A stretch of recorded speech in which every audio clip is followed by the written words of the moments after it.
It's not my turn to be crazy. So I've got to stabilize. Yeah, the universe is out of balance here. Yep. Okay, it should be loading up here in just a sec. Got good stream health. I got a notification. Better go. There we are. I have coffee. Boom. There we go. My stream health is average right now. Please, no more. Yes. I can't. It's a medical comment, medical joke. All right, everything good looks flow. good. We are recording. You guys ready to get started? Meredith, you ready? All right. You sure? All right. Hi, welcome to the Dialed Podcast. I am Jake Von During, and today I'm here with Lance Epler. It's Lance Romance in the studio today. In the Yes, I studio. am. In studio. I am in studio. Yeah. Here, You're not in welcome. Utah, Not not in in Utah. Idaho, not in I'm Arizona. right here with my friends. Not in Yes, California. for sure. We have Evan Price. How's it going? Good. So boring. I know. I have to. We have to have one that's low key. It comes You're right after right. the high key one. He's our It's a good token point. broken millennial over here. Exactly. And Matt LeGrand. What's up, ladies and gentlemen of the internet? How are you guys doing? Good. Really They well. are. They're Matt, great. how The old are people- you turning coming up here? I'll be turning 40. 40. At the end of March. The big 4-0 coming. Yes. Yes. I know. honestly thought you were actually like 80? 36 or 37. No, I did not think you were 39. I should know this, but yeah. You look like you're 37, but you act like you're 39. Okay, What does okay. that mean? Enough about Matt's age, you guys. We got something else. We're not done yet here. We've got a special guest with us today. Today we have Meredith Atwood with us on Skype. Hi, Meredith. Hello. We doing well. We're doing great. It's better than my intro already, Meredith. And to everybody listening to us live, sorry we are late. Technology has failed us yet once again. And yeah, but we're here and it's all working. And hi, you guys can see us now. Anyhow, let's get started with our backpedal. Lance, backpedal for us. How was my week for the last week? I actually took a bit of a down week. I definitely started to feel the last month and a half of monster training. So Superman finally fell off his perch over there. I'm not going to say he fell off the perch, though, because on Saturday he did anything but fall off the perch. Well, so. for me, that's interesting that you bring that up. Yeah, yeah. We did do a team ride on Saturday, and it was 60 or 70 miles, and it was mostly flat. There was like 25 people or so that came. Yep. All four of us were there on the team ride. Yep. And we went out to where there's going to be a time trial next weekend. And so we went out to the course, and we kind of pre-rode the course together as a team. And we worked the course very hard. Much harder than I was not expecting that. Which is only like a 30-minute little. Yeah. I mean, what is it? 12 miles. or 12 something? miles. Yeah, yeah. So, 12.3. yeah, like a 30-minute effort. And did not feel little. we had a B group go out first, and then an A group that tried to chase them down. And the A group just shattered apart as it went. Well, the A group, there was, I got to say this, there was 8 or 9 of us in the A group, and we caught the B group by about the turnaround point. Not me. Except not Matt. Matt went out with the B group. But Yeah, stayed away. No, there I didn't was stay there away was the whole there was 8 or 9 Stay of away us, from me. and we were working actually really hard and kind of working through the front and going pretty fast. We were moving 28 or 29 or 30 miles an hour. But then probably only 7 or 8 miles into it, 4 of us kind of got off the front. It gapped, and we broke apart the A group. So it was me and Jake and Chris Surratt and Sean was with you guys. Sean. That's Martin, right. yep. I was going to give a huge shout out to Sean today. Oh my That's my back gosh. pedal is a shout out to Sean. That's the whole back pedal for me. So the 4 of us got to the turnaround, and we were drilling it. I mean, we were going full gas. Yeah. Yeah. And we were constantly rotating. So we weren't just taking pulls at the front. We were constantly rotating. And this was very humbling for me, because the last 3-4 weeks, I have felt like Superman. I have felt great. I've been able to pretty much stay almost with anybody and I got dropped by these 3 guys. You're also on the Jake train. I And was the Jake, on the Jake train was not messing around on and Saturday. I got blasted by The Jake train was in full force on Saturday. So I was feeling very humbled after that. Okay, yeah, You climbed with me I though. got blasted. I did. I When was we- able to climb with you. When we were pushing the pace a little bit up there, you were climbing right with us. So Yeah. yeah. So anyway, that was probably the highlight of my week. Other than I did get to go play in the dirt with Jake a little bit one day too. Oh, nice. So Nice. we got out for a bit. Nice. Yep, went out and got muddy on Friday. Yeah. Last Friday was fun. So It was fun. Evan, backpedal for us. Can keep this pretty simple. I trained a bunch, felt good. Saturday hurt because I was not I was like kind of still a little bit like tired Saturday, and I'm thinking like, okay, we're doing a course preview. I'm thinking that's like a preview to the actual effort that we're doing, not like a full gas effort the whole was full way. gas. So I think I took a pull and a half. Sean came by me, and Sean was dropping the hammer on those flat sections. Yeah. I mean, God, good job, Sean. Like, that's just a massive shout out to him. And then, yeah, I couldn't feel my legs till we started climbing again. That was the only time I felt like my legs came back and I was fine. But, God, yeah, if we had done another segment of that, I wouldn't have been anywhere near you guys. So, yeah, It was fun. the group is hammering. The California group is absolutely hammering Wow. it. Yeah. Evan, for our new listeners or whatever, you're a professional triathlete. You do a lot of work. How many hours did you put in for the week? Probably before Saturday, you had maybe a little bit more mileage than the rest of us. Before he gives you that number 2, let's not gloss right over what you did yesterday. Oh, God, yeah. Evan, that was I threw up in my mouth a little bit when I saw that post up on Strava, I man. don't even know what you did. You know what the sad thing didn't is? see Is it. that I don't think I could tell you how many times I've done a trainer century.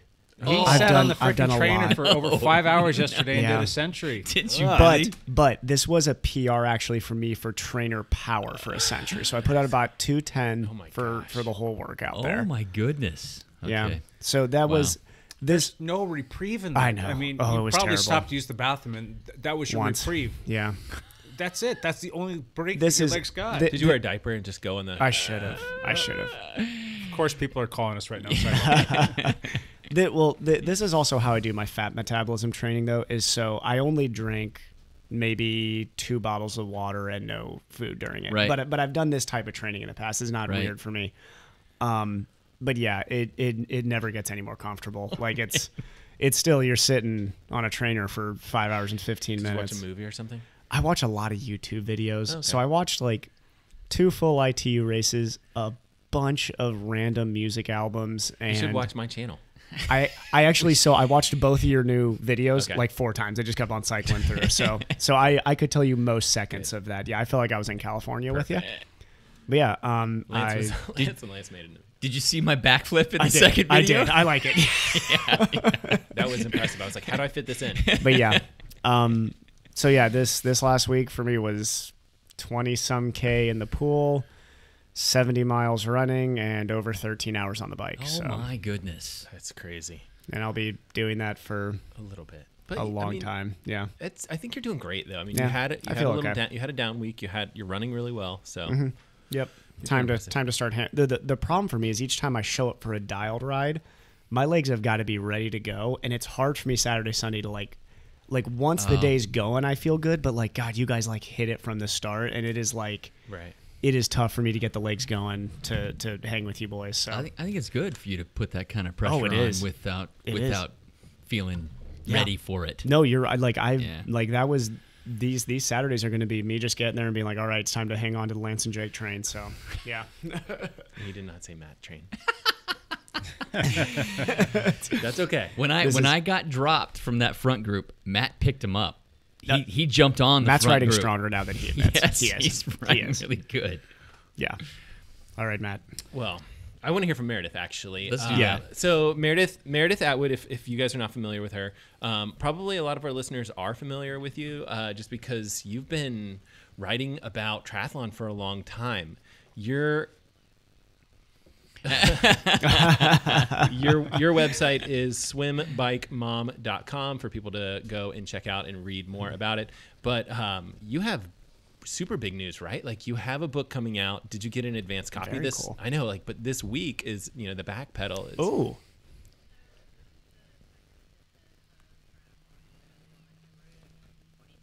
Okay. Nice. That's awesome.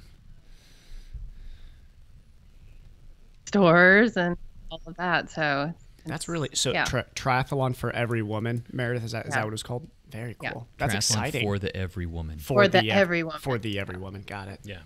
I am excited to pick this book up for sure. I mean, like, I'll read it, but also, like, maybe I can convince my wife. My wife can do triathlon. She's a very good athlete. She has done triathlons in the past, but I sometimes think, like, there are parts of it that are still very daunting. So, Yeah, for just having sure. the book around For the sure. house is And I wrote this book coming off of my first half Ironman. So I in no way was an expert. I was very close to how terrifying it all was, and all of the wounds were still very fresh. And so when I wrote the first edition, I wrote it as very much a beginner. And so going back through it this time for the edit, I just couldn't believe all the details I had for things like, what do you pack in your gym bag? You know, just, it's really, the book breaks it down, and it's a non-intimidating Bible. It's a nice big book that brings a lot of comfort, I think, because you can just stuff it under your arm and be like, there's got to be something in here that will help me. We need to pass this around. Meredith, we have a triathlon team that is quickly growing, the Dial Triathlon team, and we do have a lot of I think first-time triathlete women this season especially. Yeah. So absolutely, this book will be passed around our team, I am sure. Well, I am glad to send you guys some copies to give away too. So awesome. Thank you. Let me know. So, Meredith, now you're doing some CrossFit stuff too. How was your week this week? Oh, so yeah, right now is the CrossFit Open. So for anyone who doesn't know, that's the yearly like event where everyone competes in the same workout for the week. Like all amateurs and pro, I guess, pro CrossFitters. I don't even know. I'm such a newbie.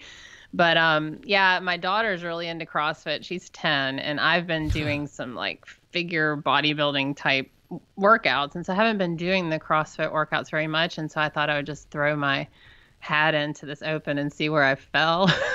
And so it was interesting this week. I ripped my hands open, but you know, it's fine. It's all about the glory. I think the hand ripping open is like almost just a rite of passage into CrossFit, isn't it? Gosh, I don't know what's wrong. It's always my palms. It's never like the big calluses near the fingers. I'm used to those. I know you guys probably have them cycling, but the palms always go on me. It's disgusting. Yeah. And then you just walk around like, you know, stigmata for a week. Yeah, you've got a pass that kind of parallels the CrossFit stuff. You were a junior national Olympic champion, weightlifting champion. Yeah, correct? Weightlifting. Yeah. I did weightlifting from the age of 13 to about 19, and then I competed on the national and international level. And then I proceeded to become a world champion in beer drinking and pizza eating and much parenting. More important title. Yeah. After that, and did absolutely nothing for pretty much a decade until I found triathlon. Yeah. Very cool. So what brought you to the triathlon then? Just from that, I mean, that really does not parallel the weightlifting world. I was going to ask that same question based on what I was reading about her, that she had a completely impacted life. So, just tell us, how did you get there? Yeah, so it was basically cookies. Cookies brought me to triathlon because I was about 250 pounds with 2 kids under the age of 2. And I was working as an attorney in this law firm, and I got an email that we were having a lunch and learn. And I always went to those things because they had amazing cookies. And this particular lunch and learn, I got in there, got my sandwich, my like 6 cookies, and plopped my fat butt down and prepared to eat. And then I looked up, and it was a gym membership, sales team there, ready to sell us all gym memberships. They were giving. Oh, that's an evil sales pitch. It was oh terrible. My God, that's a terrible sales pitch. Yes, it really was. And I'm such a people pleaser that, of course, I walked out of there with a membership and a gym bag and thought, well, here I go again, because I mean, I'd been trying to get my act together for a really long time. And with 2 kids that are babies and a legal career in this commute, it just, I don't know what I was thinking, but I went home and I told my husband I'd join this gym, and he looked at me, and he's not a cruel guy, but he just looked at me in the same way he'd been looking at me for the last year when I was trying to, get going. And he's like, okay, well, good luck. And, I waddled into the gym the next morning at 5:30 in the morning, and it was quiet and my commute was easier. And I walked into the spinning class, and before I knew it, I was sitting on the teeny tiny seat and hurting and crying. I started crying, which was great. And it just was this moment where I thought, and the spinning instructor said something that was, sort of cheesy, but it really impacted me. He said, "Today's the first day of the rest of your life." And then I cried harder. And it just was this moment where I thought, I can do better than this 250-pound cookie-seeking attorney. He's very angry and out of shape. I mean, I used to be an athlete. And that was where it started. And I kept going to this one spinning class for over a year. And at some point I approached the instructor and I said, "Hey, I need you to help me," because I thought he would just like make me skinny because he was skinny. And it turned out he was a cyclist and an Ironman and all this. And he goes, "Well, you want to do triathlon, right?" And I looked at him and I was like, "Oh no, I just thought like you could make me skinny." And he said, "You could do a triathlon if you wanted to. I see how hard you work in this spinning class. You could do a triathlon." And I thought, this man he is gorgeous, but he is crazy. And, but so, I call what he said to me a strange permission, because in that moment, he gave me this strange permission to try something new. And I did. I went out, it was probably 6 weeks later, and I did my first triathlon. It had a pool swim, and I had this old rusty bike, and I fell and crashed in transition, and it was terrible. It was the worst experience of my life, but it was the best, because I came out of that race thinking, if I just did that, I can do anything. Yeah. And so from there, it just grew, and I started writing about it. And I thought, if I can give women this strange permission that Jerry, my spinning instructor, gave me, then I think it's a good thing. And so that's kind of where it all started, is I tell women they can do this, and they look at me like I looked at him, and then they go do Ironman. and that's awesome, Meredith, hearing that your first race was a disaster, because I think a lot of people getting into triathlon picture this like magic.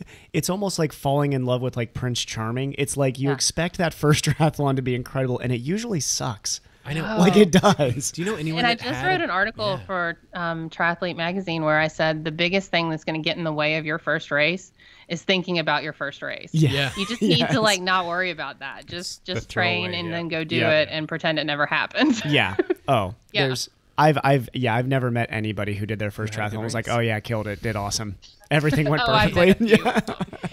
My first triathlon race, I probably have told the story before, but I drafted a guy for like 5 miles because I didn't even know drafting was illegal. Just sat, hey, this is easier right behind this guy. Stupid. I think a problem though for the athlete that's maybe paralleling the course that Meredith took to get there would be that you come from a background where you were uber competitive, and then all of a sudden all of your athleticism is gone. Then you come back and you do your first event, and you're like, my mind is still super competitive, and there's that big buildup of tension, and I got to go out there and compete and perform, and people need to put that aside. Just go out there and enjoy, take it all in, and learn from it. So Meredith, did you find, and this is, I've met actually some weightlifters and bodybuilders who come into triathlon and they seem to do very well. Did you see that a lot of your consistency and work ethic with weightlifting really translated very well over into the triathlon world? I think the only thing that translated for me was my work ethic, because there was no like physicality that's left. Like now, I can say, I've got some muscle. It translates to the run. But definitely the work ethic translated. I knew that sports were painful, and I knew that there was a strong mental component. The nice thing about triathlon versus weightlifting is you have about 1 second to get your weightlifting game right. You walk out onto the platform, you've got 1 second to move that weight. Anything in that second, any error, and it's over. And that's why I like Ironman so much, because you got like 17 hours to get it right. Oh yeah. You got all this time all day long. I don't do well with 5-second pressure. I need it Yeah. stretched out over hours. And that's what I try and tell women. They're like, oh, I just, I can't go do this. And I'm like, you have 3 hours, you have 5 hours, depending on what race. If you're doing a local sprint, you have until you're done. Yeah. Just go move forward, put one foot in front of the other. And we just put so much pressure on ourselves. Endurance sport, and it's kind of funny to be like as slow as I am in a sport based on speed, but I mean, when you're trying to better your life and to start out and do something that's really, bold and daring, it's really not about speed. It's about putting yourself out there. And everyone out there would like to be faster. Everyone. But that's not necessarily the goal of, especially someone coming into the sport, say a new mom in her late 20s or early 30s. I mean, it's just everything's gone to hell in a handbasket. You got to just start where you are. How do you get people over that though? Because that's such a hurdle for people to get off the couch or turn off the TV or actually start doing something. I mean, well, I think a lot of it has, the success I've seen has been because I just showed my story. In 2014, I was racing Beach to Battleship, which was before Ironman made the purchase for that iron distance event, and I was out there racing I say racing, I was on the mile 16 of the run walk. And this woman came out of nowhere and grabbed my arm. She was a spectator, and she goes, "What are you doing?" And I'm like, what do you mean? She's like, you're doing this. And I said, yeah, do you not smell me? I mean, look, yes, I'm in spandex. But she goes, I just can't believe it. And, I was way bigger than I am right now, but I was a big girl out there doing it. I finished sub 15 that race. And Nice. I think people seeing me do it and me tell the story, yeah, I crashed in transition. I, fell on the run and, I pooped my pants. And you tell that, and then people go, "Well, gosh, she literally did that." And if you're not peeing or pooping yourself, you're not even really doing an Ironman. It doesn't even count if you didn't do that at least once. Right. I mean, and it's the same way I try and tell people who say, "Well, how do you get your children into sports?" Well, they're watching you. You can't force your kids to do sports. You've either been gifted a kid who likes athletics or they don't. But if they see you being healthy and they see that you can do these things at whatever size you are, at whatever level you are, then they're more likely to try. And I think that's been the whole pull with Swim Bike Mom is women have seen me. And most, 79% of women out there look better than me out there on the course. And so I always joke that these women will run by me going a 9-minute mile and they're like, Swim Bike Mom, you inspired me. And then they're gone. And I'm like, well, screw you. Because they're just flying by. And but as women, I think we're just our own worst enemy. And just to see someone out there that's doing it, I think that makes a difference. I think the courage it takes to show that kind of vulnerability is very inspiring to people, for sure. And I'm sure that's why you're so popular, because of being able to share that vulnerability and know that, hey, anybody can do this. Well, you know what it is? I think people call it vulnerability, but I think what I was actually doing when I wrote was I was looking for some other voice in the woods to shout back, I'm here too, or you're okay, or this looks like fun. Because when I started in 2010, there just really wasn't a lot of people like me out there doing triathlon. And I think now it's easy to tell the stories, but back then I just wanted someone to say, oh, I'm watching you. What you doing? I want to do that too. And it became, I think it is vulnerability, but it's almost just looking for community, for someone else who feels the same way, who felt like a terrible mother that day and then got on their bike and felt like a better mother, which is quite the opposite of what I think our society wants us to believe. There, Meredith, for me, it was when I think I was 19 when my mom did her first Ironman, which was at Louisville. And I remember, we were at the finish line when the pros were finishing, which was great, to see, how fast those guys are and all that. But for me, the part that actually really changed my outlook on the sport was when we were there the last hour of people finishing. And I'm sure, you've been there and experienced that finish line when it's, there's like 30 minutes left and you got some people crawling across that finish line in their 70s, or people who, mothers who have just had children and are there, or, the 280-pound guy coming across the finish line. Like, those are the ones to me that, if people want to get inspired to be in the sport, just go to an Ironman and just watch the last hour. Yeah. And you'll realize you're like, oh, I can clearly do this. Like, you got the 82-year-old like limping across the line, which is just awesome. So, and if I'm racing it, then that's when you'll see me. there you go. Exactly. Yeah. And that's just, I think that's the part that you're right. It's realizing that, okay, I'm not isolated in this. There's other people just like me that can cross that finish line. So. Well, in Lake Placid in 2015, I just had a terrible race. I got nailed in the head in the swim and just was out of it half the bike. And I ended up having to walk the entire marathon because I had 2 massive foot pad blisters that were just done. And I knew if I ran, they were just going to tear. And I was like, I can walk this. I walked like a 16-minute mile. And this girl came up to me. I think there were 3 miles left. And she's like, oh, you're swim bike mom. And I was like, yes. And she goes, oh, I'm just so thankful for you. And then I burst into tears. And I told her, I was like, I can't do this. Please stop saying how inspirational I am. Because like all day, people were like, oh, you're so great. And she was like, no, it's okay. And I cried for, I swear, a mile with this girl. And I said, and I finally got myself together. And I said, don't tell anyone, okay? I'm telling you, I was crying. And then Respect I go on to my tell reputation. There you go. Yeah. because I was so close to the clock on that one. My Garmin had died, and I didn't know where I was time-wise. I just could hear Mike Riley, and I knew I had 2 miles left. And I came in with like 16 minutes to spare. But yeah, that's where all the heart and soul, and not to say all the heart and soul, because that's not true, but that's where a lot of the war wounds and the real majority guts of it are. is definitely. Yeah. So you've got a thing that you've kind of hung yourself up with. I am relentless, I am worthy, and I am blessed. How did you arrive there? Oh, Sorry for I the guess curveball. just I'm like, oh, I don't know. Did I say that? No.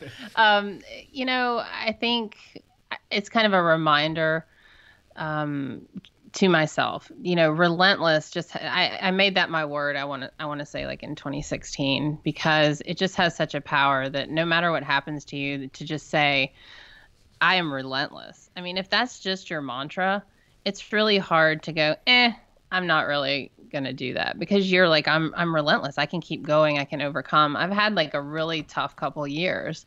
And for me to stand in that truth as, no, I'm never going to be, a sub 14-hour Ironman. I'm never going to, maybe I'll never do a sub 15 at this point, but I'm relentless. And I know that if I drop into a race, I will finish it. And that's all I set out to be, is to start what I finish and to keep chipping away at the goals. And to be able to do that makes me blessed. And to be able to say that I'm worthy of the time and the dedication that I'm willing to put into something. I mean, that's still hard. It's still hard to step into that worthiness.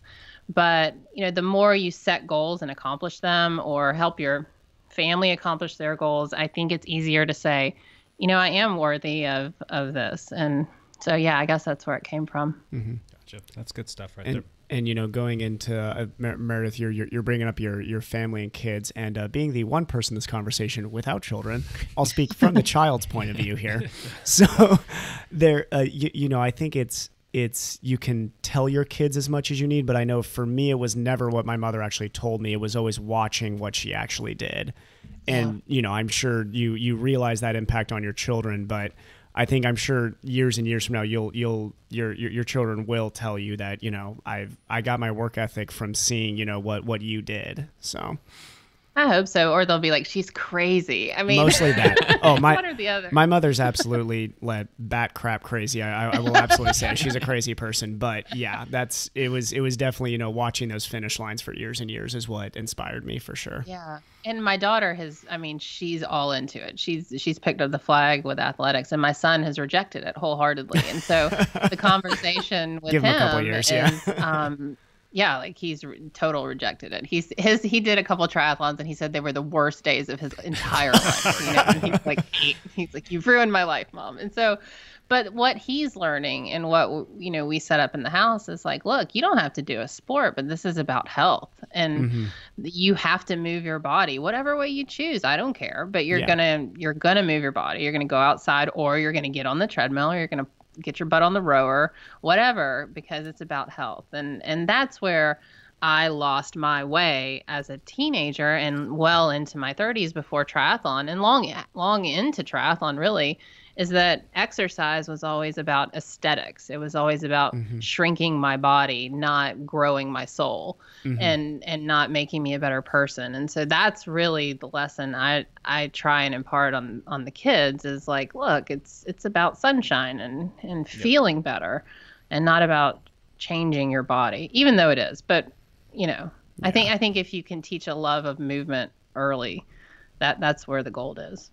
Definitely. That is, yeah, that's good. If you could describe for us an average day in the life of Meredith Atwood, I would be very curious. 24 hours in the life. I love these. What is that like? videos. You've got so many things going on. I I'm know curious. you are super busy.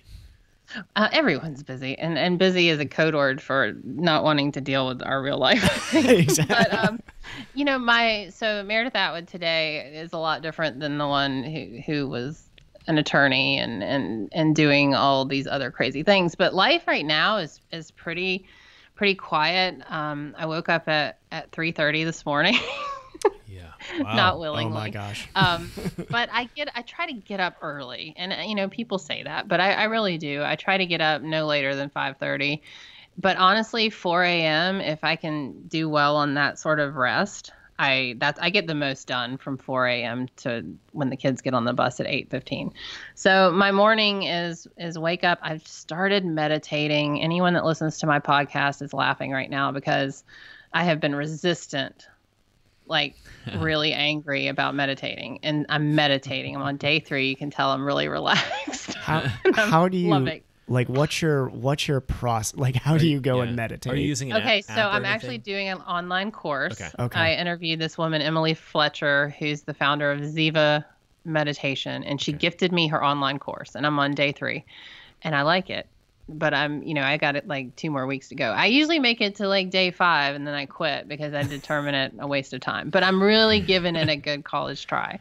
So right now I'm waking up and I'm meditating, and then I try and write something before the kids get up, whether it's an article I have due or just some sort of thoughtful something, just to keep, because writing is a habit. Anyone that wants to be a writer, you just have to write.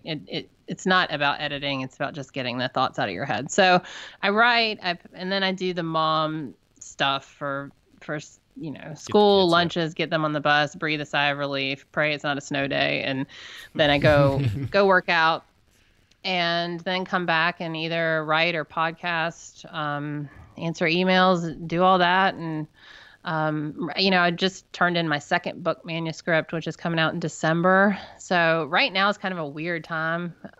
Day in the life of me is just a lot of writing and a lot of isolation. We recently moved from Georgia to Kansas, and we're going to be moving from Kansas to Massachusetts in the summer. Wow. So Where in there's that Kansas? too. There's just a lot of there's a lot of interesting stuff kind of swirling around right now. It's kind of quiet, but very introspectively busy. I have a lot of things brewing, but nothing happening. If that makes any sense. How's the training in Kansas? I'd imagine there aren't too many mountains. It's so snowy right here. I mean, we moved here January 1st, and it's been, I don't even know how much snow. I mean, there's snow on the ground right here, but it's very windy. I can't imagine being on a bike here. Oh yeah. Yeah. It's got to be crazy. But lucky for me, I'm very robust, so I don't blow over easy. There you go. Yeah, that's so where in Kansas are you? I'm in Overland Park, so it's a suburb okay, yeah. of Kansas City. Although apparently people in Missouri get mad when you say Overland Park is a suburb of Kansas City, Missouri, because there's like border wars here, and I didn't know that. And I said that once, and people, like, it was like, you know, the record label went, and everyone in the restaurant turned. I was like, oh, I didn't know that I was in a border war, but I'm technically in Kansas. Yeah. Middle America gets a little bit protective over those lines there. Yeah, good thing we're not staying long. I mean, I'd hate to like really cause trouble here. Yeah. So we're sitting at a table divided here, and I got a question for you. Of the 3 disciplines in triathlon, which is your favorite? Cycling. Yes. Right here, Lance. Put it up. High five. It really is. Swimming is my best. Swimming is effortless. I have a lot of fat. I float. It's easy.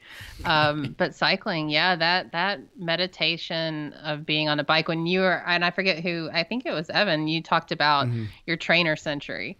And people say, oh, that's just the worst. How do you be on the bike trainer? I mean, to me, it was always about, you know, putting in that work, but also that's meditation. I couldn't agree with you. I have told some people this. They asked me, because I used to have a treadmill that just faced a wall. So I would just run facing a wall, and people were like, I think you're a psychopath. That's the weirdest thing ever. I was like, no, that's actually, it's movement meditation, I guess. Yeah. That's how I started. When I started when the kids were little, and I had this treadmill that faced the wall, and I would put my dream board up there, and I had a picture of Tori Spelling, and I don't know why. But even to this day, I love Tori Spelling. I see her on Facebook. I'm like, oh, I love her, and everyone's like, I hate her. I'm like, I don't know why I love her, but now I just remembered. Didn't you have a spelling on your podcast? I saw Randy. I did. Spelling. I had her brother, and now I have 1 degree of separation. There you go. Did you tell him that you stared at Tori on the wall for an hour? I'm waiting for that one till I need it. Yeah. But no, you're right. There is that meditation aspect to it that I really do enjoy. Yeah. And especially being outside, which I mean, I haven't really done the really long rides, but I mean, when I was training for Ironman, I would go out and do a century, 100-miler by myself. And it would take me all day because I'm not putting the speed or the watts out that you guys were, but 7 hours with rest stops on a bike. It's a long time. When your kids are 4 and 5, that's like a vacation. That's a good point. That's true. Yeah. I mean, I always true. joke I started triathlon to get away from my kids, and it's partly true and partly not. And some people think it's funny and some don't, but it's true. Parents are so deserving of getting away from their kids and taking time for their health. And that's what I just chose to be on a bicycle, where some moms chose to do whatever, Yeah. I don't know.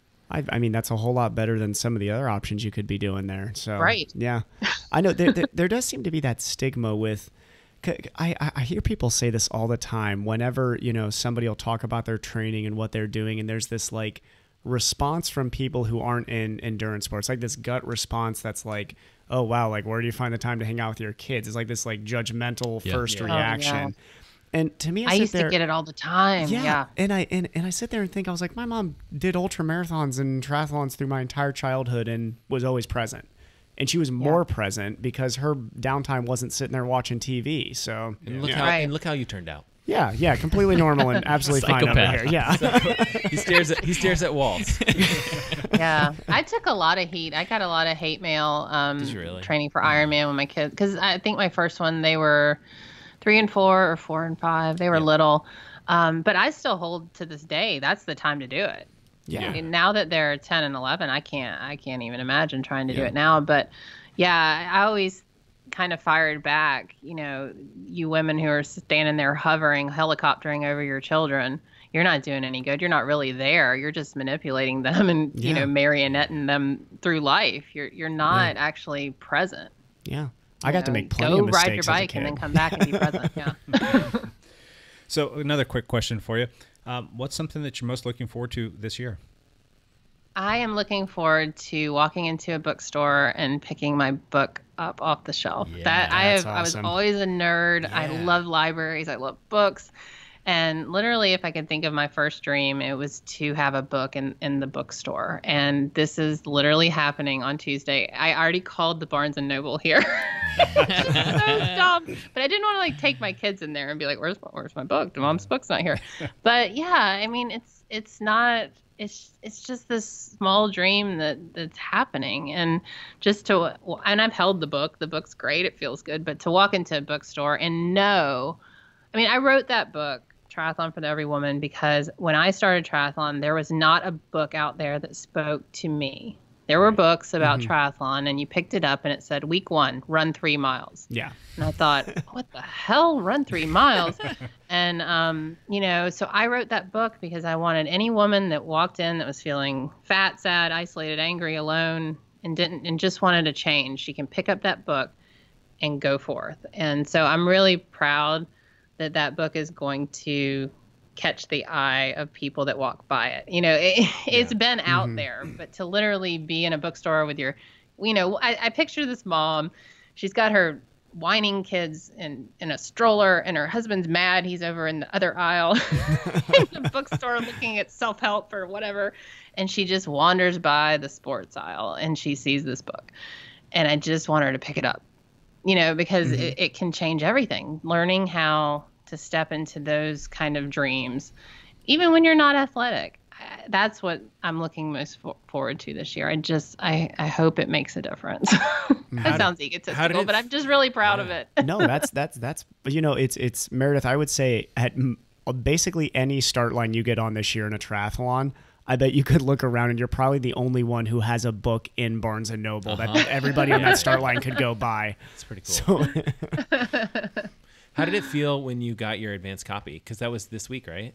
Yeah, it was great. So I got a reading copy, which you learn so much when you're when you get actually published. I got this reading copy they sent me like 6 months ago, and I was like, oh, it's so small. Like, it felt skinny. My other book felt like a Bible, and I was like, oh, I knew we cut a lot and changed a lot, but it just felt so skinny. And then this last week, I actually got the publication copy, and it's nice and fat. And I don't know what they did to it. I don't know if I think the print got bigger, but yeah, I mean, just to hold it, and it's a pretty book too, and the cover feels good. When you get a cover, it's kind of creepy, and you're like, like this cover feels good. So it's pretty really cool. That is. Well, you are officially the only author on this podcast, because as far as I know right now, none of you three have written a book. Am I right? Has Lance written a book? Not yet. I've written pamphlets. Pamphlets? Okay. 40-page pamphlets. Oh, I have my wife, who is turned into an avid runner, and her mantra for this year was try the try. Now, rewind back about 2 or 3 years ago, she started a little local running group here, and you might have even heard of it. It's a chapter of a more of a national group called Moms Run This Town. Oh yeah. Yeah. So absolutely. Yeah, she started the one here in the Camas, Vancouver area, and then today now she's got over 400 women in this group. It's just so ridiculous. It's nuts how many women are in there, and they're doing such great things. So this year they're doing the try. And I'm hoping that a lot of them listen to this podcast and will actually, pick up your book. So if you could just give a little quip to these women about why this book would be a good thing for them to pick up and read, let us know right now. Yeah. So this book will take you through every single thing you need to know to start training for a triathlon, to get to race day, to finish your first triathlon. It covers the mental game, the family dynamic. You've got a training plan that you can make your own. It kind of gives you a structure, but you can move everything around at the back of the book. There's a training plan for you. I've got an expert nutritionist who's in there, Dina Griffin, who is amazing. She's also known as the nutrition mechanic. She's got a whole chapter on really practical nutritional advice, not for weight loss, but for the whole health concept. Mm-hmm. But everything you need to know about getting a bike. What kind of bike do you need? What kind of goggles do you need? What kind of sports bra do you need? What do you wear on race day? All of that is in there, along with my ridiculous sense of humor and all the mistakes I made. So you don't have to make them. But it really is just a woman-to-woman guide for getting to your finish line. I think that's great stuff. My wife has been diligently going through this process, but at the same time, she just is in no man's land. It's as many resources as she can get her hands on, the better, because she's never swam before. So she had to basically learn from scratch. Not, I mean, she knew how to swim, but like actually swimming competitively, she didn't know anything about that. Yeah. And thankfully, I've been able to be a resource for her for the bike. And I know that she's been watching all of Matt here with us. He's got a great YouTube channel. She's been watching all of his videos and picking up on all his little tips and tricks and whatnot. So it'll be great to get your book in her hands, and I'm sure she will Yeah, that's share a with her friends. big group, and they're Yeah. all just trying to do their very first triathlon. Yeah, so There's a lot Oh of them gosh, transitioning I would love triathlon to this help. year. Just drop me into that group. I'll do whatever. You I will mean, I'm glad definitely to talk to them. Yeah. Yeah, I get to train a good group of them actually, Meredith, and your name will definitely be dropped, and I'm glad because there's plenty of things I cannot relate to that they're going through. Most things that they're going through I can't relate to. So being able to have a resource I have a for them. webinar that I frequently do. Like I'll drop into Facebook groups for just this purpose, and it's like Good. an hour and a half, and I go through the swim, bike, run, race day, and everything you need to know, and it's Oh, they would stupid, love funny, and fun. Yeah. I'm glad. We glad should to do definitely it for set that anyone. up for them. Yeah. Yeah, they would love that, and it is a big, very fast growing group. Yeah. It's going to be fun, and any help you can give her to deal with me and her busy schedule would be fantastic. I mean, she works full time, and she's now training full time, and she's putting up with me full time, and just trying to get through life. So I think this could be a good resource for her. So Yeah, absolutely. I mean, the book really does break it down into the simplest of things. Like even, when you and I look at a swim workout, we're like, oh, 2 by 200, 30 seconds, blah, blah, blah. Like I break it down. Like I explain what a swim set is. Yeah. Like 2 by 20. What does That's this mean? nice. And, So I should probably what buy does a this too, length then. versus a lap? I mean, Yeah. it's broken down so simply that literally anyone can do a triathlon. Well, and it's intimidating too, right? Like you show up on the pool deck and there's someone and they're like, here's the workout. You're going to do descending 300s, and then do this. One arm this, pull, one- drill 50, You're like- right arm, left arm back. It's like, You're oh like, my God, I okay. forgot it. They're not speaking English, first of all. Right. I'm just Second going of to all, follow what the like, person in front of me is doing. where do you go to learn that stuff, Yeah. right? Like other than, Back in like, time to when you're 6 years old and you go on a swim team. Yeah. Right. yeah. So that's really nice to have that resource. Good. Well, hey, let's get into our first topic here, and that's going to be, and I'm going to kind of modify this just a Sure. tiny bit because I think that Meredith can speak to this. Getting more women involved in cycling, and here's my little addition, and triathlon. Thank you. So you don't hear me say that too often, so, being the cycling guy here. Let's talk about that. How do we get more women involved in these two different disciplines or arenas? Yeah. Meredith, I'm really curious to hear what you have to say because obviously that's your jam. That's what you do, and that's Yeah. what you're doing right now. So anything right off the top of your head that you can share with us? Well, I think just encouraging women to the benefits that are theirs personally from taking on a sport. I mean, I joke getting away from the kids, but truly to take an hour and get on your bike and on, finding a safe place and riding and feeling the wind and the sun. I mean, that is therapy. That will save you hundreds of dollars a month. If you just, take point. that time. And I always Absolutely. said, with the pool is the best kept secret for athlete moms because when you're underwater, no one can get you. You can't. Until they stick their little hand in the pool or the childcare people come and find you. But that time in the pool is when there's just the sound of the bubbles and the time on the bike when there's just the sound of air. I mean, if you're a new mom out there listening or just a woman with a hard job and you hear nothing but noise, I mean, just take a minute and close your eyes and imagine what it would feel like to hear just water or to hear just wind. And that's all this is. But at the same time, you're getting a workout and your body is getting to move. And so I didn't start cycling or triathlon for the sport or the competition. I started it for literally to find some time to myself. And that's what it promises. And it's there for you every time.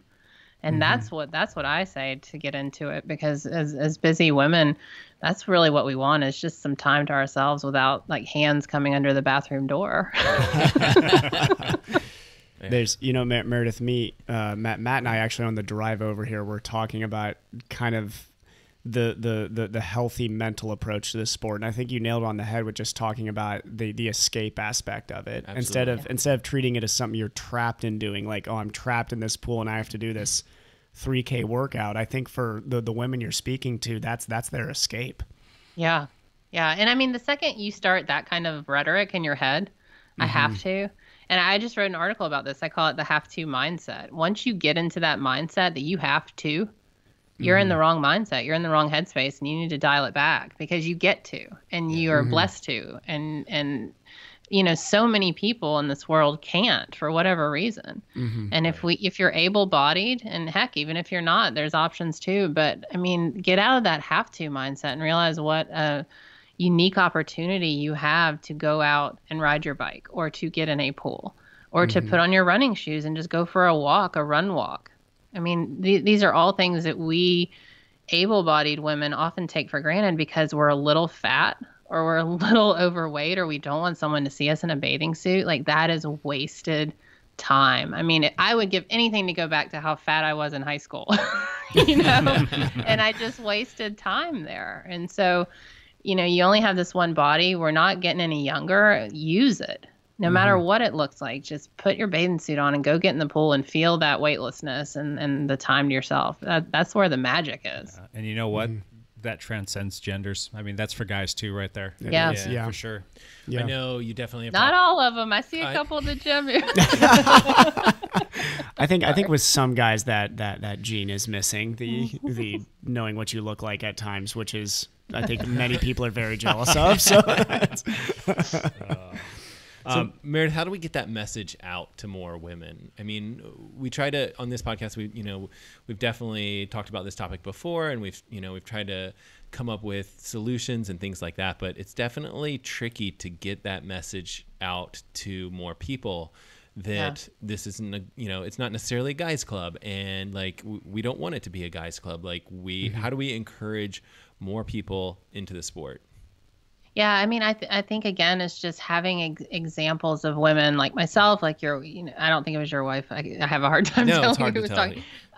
But just having women out there doing it, seeing people like us, and then if you find a resource, like for example my book, that you find helpful, like, pay it forward. I mean, I met a girl a couple years ago who came up to me and she's like, "Oh, I have your book. I got it from a friend who gave it to a friend who I think I'm like the 7th owner of this book." And I'm like, "Wow, that's cool. Wish you had all bought that." Is awesome. Exactly. Still really cool. Yeah. But to have a book that was handed to 7 different people, and not because they didn't like it, that's, I think, us all talking about it and saying, like, this really benefited me, and not in a competitive way. And also just, and this is hard for women to do because we don't want to offend other women.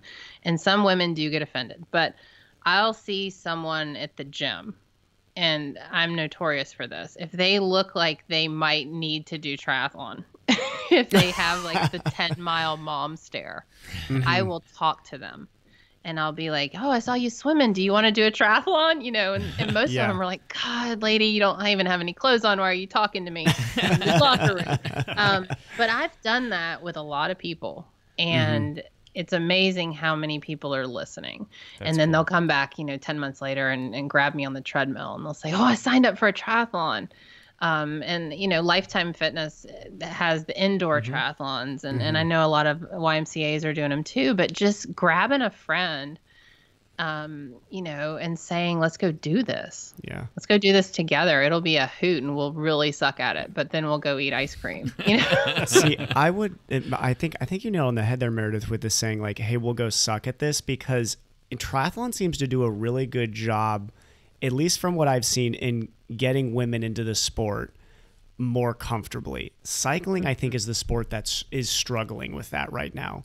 To a certain degree, yeah. Because I think visibility with triathlon, too, if you look at it, if you're watching the Kona broadcast, for the pro race or the pros, the women are just as visible as the men. I know people who could probably name more female pros than they could male pros. Yeah. Which is, there are many sports in the world like that.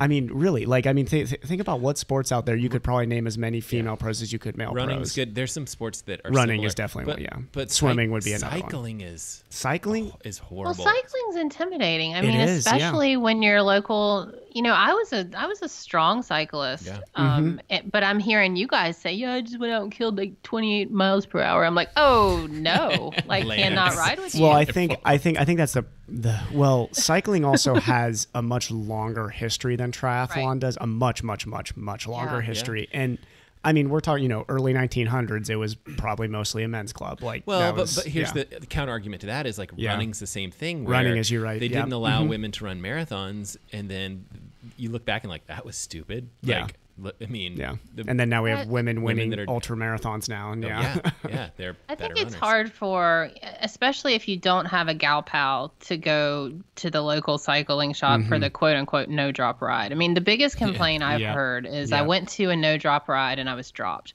because I think we've got to have women stepping up and leading women no drop rides because Absolutely. a female no drop ride is just not the same as a dude no drop ride. Yeah.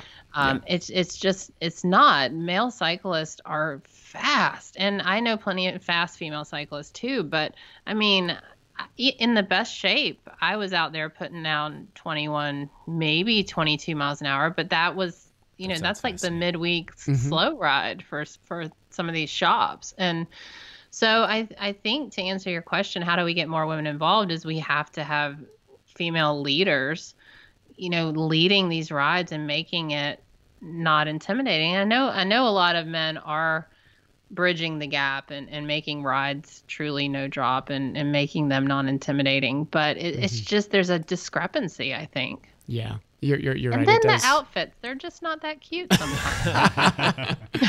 Well, they're not that cute on us either, really. I mean, like, no guy looks that great in a cycling kit. Speak for yourself. I look terrible in a cycling kit. Oh, I think they're better than triathlon kits, though. Oh, there's just Yeah. no material there. But there's kind of in triathlon, there's like an embracing of it. It's like none of us are wearing clothes right now. This is fine. Right. So This I is mean, horrible. that's the big This is barrier. fine. Let's be Yeah. real. When you're talking to women, yeah. they don't want to put on spandex. Like it's But- horrible. So I actually, Meredith, I'm from Ohio originally, and for years and years, the Athena and Clydesdale National Championship has been in Grand Rapids, Michigan. Mm-hmm. So it's also a really, really competitive half iron distance race too. So I'd always go there for that race. But it was awesome to see. I mean, I think it was always over 300-400 competitors in the Athena and Clydesdale divisions, and it was awesome. I mean, you had some big people in there in their wetsuits, and I mean, it was like we used to always joke the front line was like you were not getting past that front line. It was. I mean, it was different being somebody who's a little bit smaller getting into those triathlons, but it was so cool to see that group of people out there just killing it. Yeah. Yeah. And it's so funny. That is such I don't think for the guys as much, but for women, the Athena distinction is so interesting because some of us identify proudly as Athena. The cutoff is 165 pounds. I was about will to ask what the never weight weigh. cutoff was. Yeah. Yeah, I'll never 165 weigh under pounds, really? 165. That seems Yeah. light to me. That's like 165 pounds is not that heavy. No. Well, it that's seems for really light women. to me. So the What's men the is, I cutoff think, for men? 220. Do you know? 220 for men? Okay. I think it's 220. It was Still, 200. I that think it's doesn't 220. But Yeah. it's really interesting. Coming from weightlifting where we had weight classes. Yeah.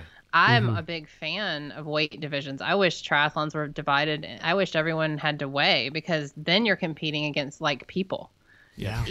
Like to me, I would I love don't to not think I have to should run against a guy who weighs against- 125 pounds. Yeah, that'd be great. Yeah. I mean, I don't want to race against a girl who's 113 pounds. I want to race against a girl who's 185. I'll take her down. Uh-huh. I mean, Yeah, but it's really divisive. Like women don't want to. They either proudly identify as Athena or they want nothing to do with it because it's Yeah. based on this weight thing. But to me, I think we should just identify where we are, race with where we are. But that's a sticky subject for a lot of people. So we've touched on, pulling women into the sport and trying to make it as accommodating as possible. But what about setting the table for the future by way of getting more juniors, young women involved in the sport at a younger age? How do you recommend we do that? I think some of the best things are, obviously the Girls on the Run programs that they're getting girls to be runners at a young age. But there's so many great kids triathlons, and just taking your toddler on their tricycle to go do one of these races. I think it's just up to us as parents and uncles and teachers even, to just expose kids to it, because you can watch the kids, that are 5 and 6, and you can see the future of triathlon there. And then you can see the ones whose parents drug them there, like my son, who rides by on his bike and sticks his tongue out at me because he's angry. But just exposing kids to the fun of it, and being a good sport and a good steward of the sport as a parent. I mean, that's so important. They are watching all the time, and if you're out there having a bad attitude when you're training, your kids are going to pick up on that too. So It's just about setting the example, I think, across the board. I totally agree with that. With respect to cycling, we talked about, like, well, why aren't there as many women out there? And we talked about it being a little bit intimidating. I think there's another underlying current there, in that a lot of the women who are avid cyclists, I'm not saying all of them by any means at all, but a lot of them come from a sports background, and they fell into the sport because they got injured.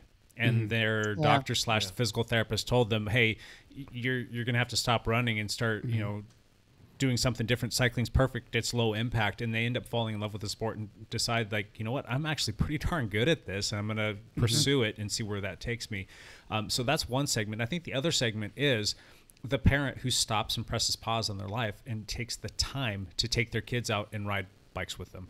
So Yes. I think that's another thing that we can do as parents for our kids. Not only is it going to lend itself to a healthy future for our kids, because we know how long we can cycle in life, but you're setting the table for them to be active cyclists from the time that you start working with them as a little kid all the way through the rest of their life. And they will in turn then kind of infect their friends with that cycling bug. And I think that you can, say the same thing with respect to triathlon. If you're a triathlete and you press pause and you take your kid out to start getting them engaged in events, then I think that's a great thing.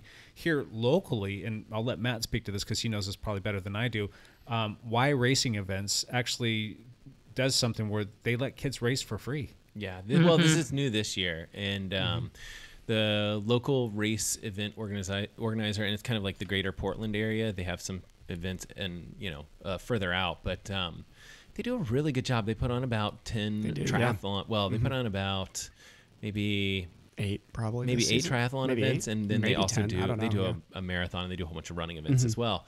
But yeah, they just decided this year, like, kids race for free. Like, and I just thought, because they do some really nice things where they do like a splash and dash where they have like one of those like blow up houses and they fill it with water, and then so they splash through that, and then they get on their bikes and that's cool. Yeah, they have a whole bunch of really cool events, and they also have some, I think your kids, Jake, have done like that Columbia River race where they swim in the river, and they don't swim very far, but then they get out and they're on their bikes and stuff. So they have some cool events, and I thought it was really nice of them to just be like, yep, it's free, because I'm sure they were making money on that. Oh yeah, event, for sure. And there was a lot of kids out there too. A lot of kids that do it, for sure. Super nice of them to do that. I mean, for any of our listeners, if they want to check it out, it's yevents.com. I mean, we should definitely plug them for anytime good people do good things. We definitely want to, make it known for sure. So, good. I do have a question though, and maybe Meredith can help me out with this one. Something that I get from a lot of parents or people that are kind of savvy in the know with respect to working with juniors is that working with girls, they typically have a hard time gravitating to the sport because it's very male dominant in terms of like the coach or the leader or the protagonist who's putting the ride together or the training program together or working with these junior programs. They want a woman to work with them, and there just aren't a lot of them out there to be had. So I guess part of my question is, well, we need to get more women in there and coaching and attracting these kids in. But how is it that, like myself as a team director and being a male, how can I better connect with these younger women to get them interested in coming out and doing some more racing with us and making it a more inviting atmosphere for them? Not that it's uninviting, but making them want to come back for more and not having this whole mantra of like, I don't want to work with men, kind of thing. So how can we get around that? I don't know. I mean, that's a really good question. I mean, coming from weightlifting, I was a youth in a male-dominated sport at the time, and all my coaches were male. And so, I didn't have a lot of experience with female coaches, but I went to high school with a girl named Marcy who runs part of wecoach.org, and that their organization is actually built to help bring more female coaches into sports in general and at all levels. And so they might actually be a really good resource for you. We Coach is the name.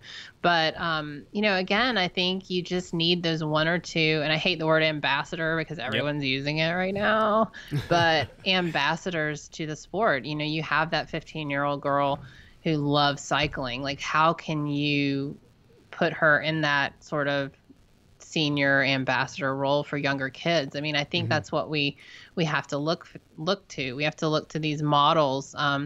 If you have a great young female professional cyclist that we can start highlighting, like getting press coverage. I mean, that's when gymnastics booms and swimming and all these sports because they have role models. Kids will not gravitate towards someone they cannot model. And I think once you get that going, you'll start having more coaches as well. Yeah. I think it's actually might be the reverse.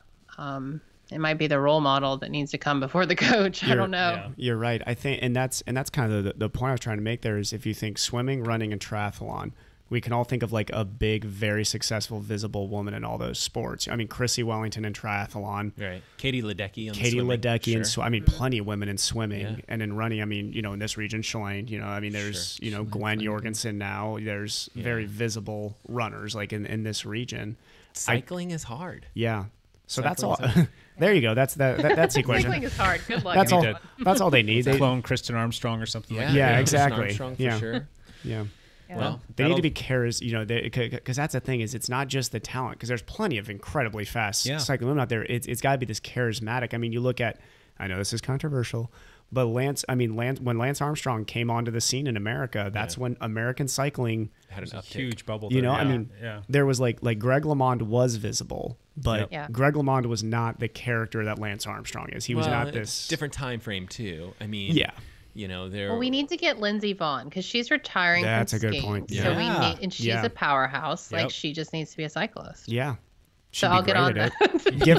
give her 1 year. Just get her. There you go. Let her rest. Let her heal up, and then make her a cyclist. Perfect. Yeah. Sweet. She would kill it. Oh yeah. Yes, absolutely. It's a great plan. You heard it first here. We were just talking about this too. We just need to get retired female rowers to all jump on bikes too. They're incredibly fit. Just get them on bicycles. There you go. You can make a pro cycling team in 1 year. Yeah.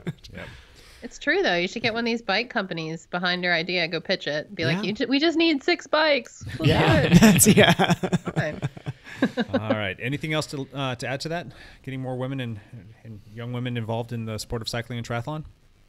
I think just to say it's not as bad as you think it is as an adult to learn to ride a bike. I was a kid who grew up in a really small cul-de-sac, and I went from trash can to trash can because I couldn't use my brakes. So I would just ride and hit the trash can, get off and hit the next trash can. And I mean, I kid you not, my mom still jokes like every time I go out for a ride, she's like, "Hope the neighbors put their trash cans up." I'm like, "Oh, really, Mom?" I've like done 4 Ironmans. Imprints of yourself in each yard along the way. Right.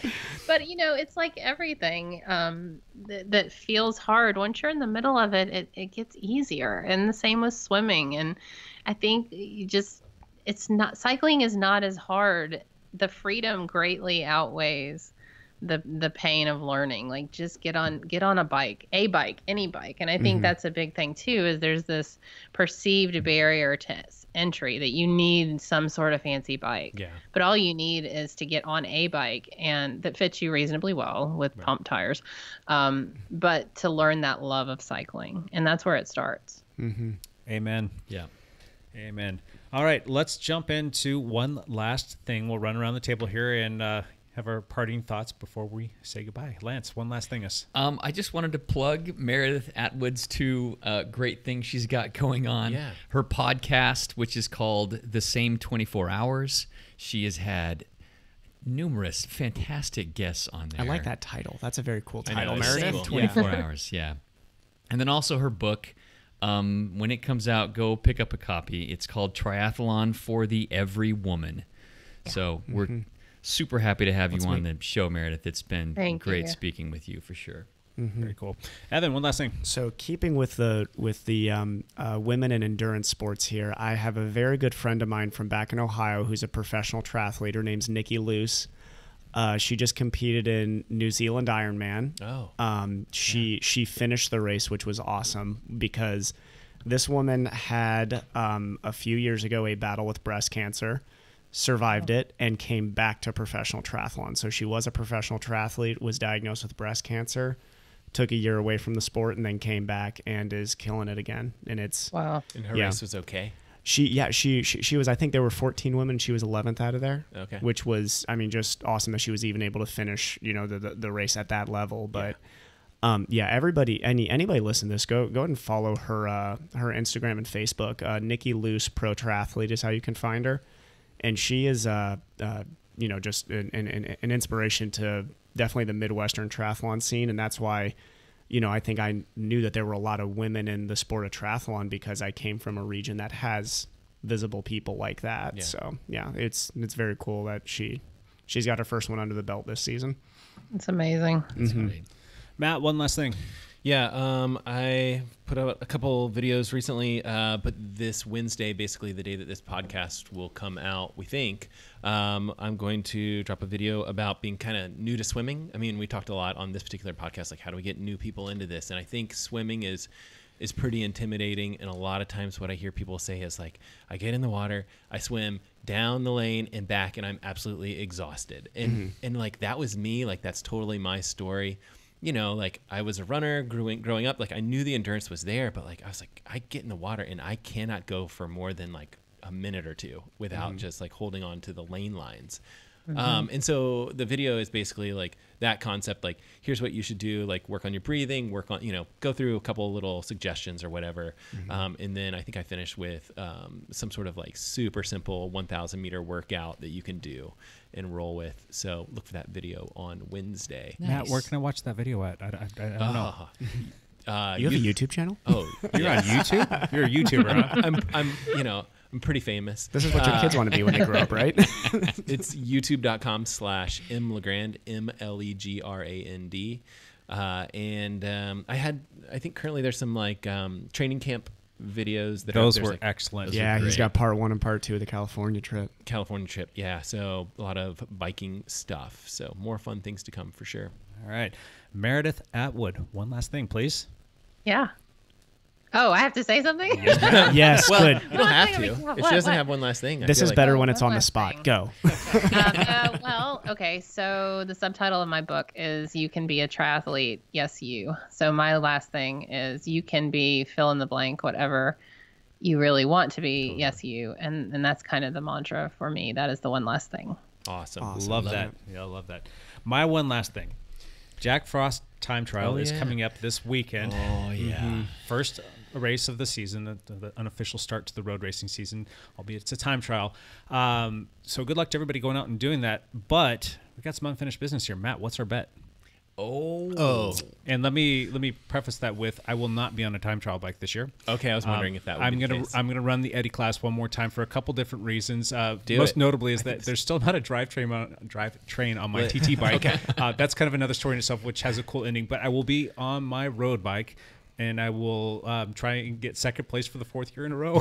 Okay. Here's what I think we should do. I think we should go straight up.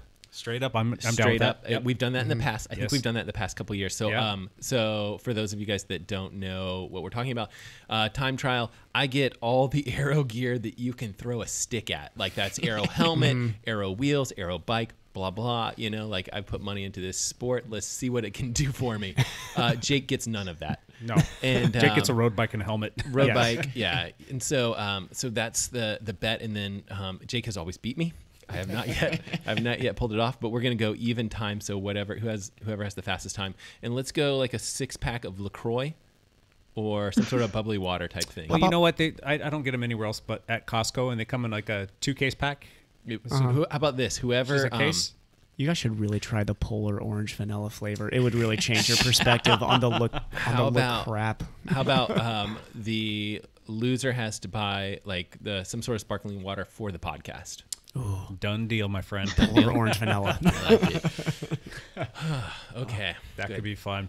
All right. That is a wrap, folks. And one more time, Meredith, thank you so much for joining us. It was Oh, awesome. thank you. This was fun. Good. Awesome talking with you, and I'm really looking forward to your book coming out, and I will definitely make sure that we share that all over the place, especially with my wife's running group. That's going to be fantastic for them.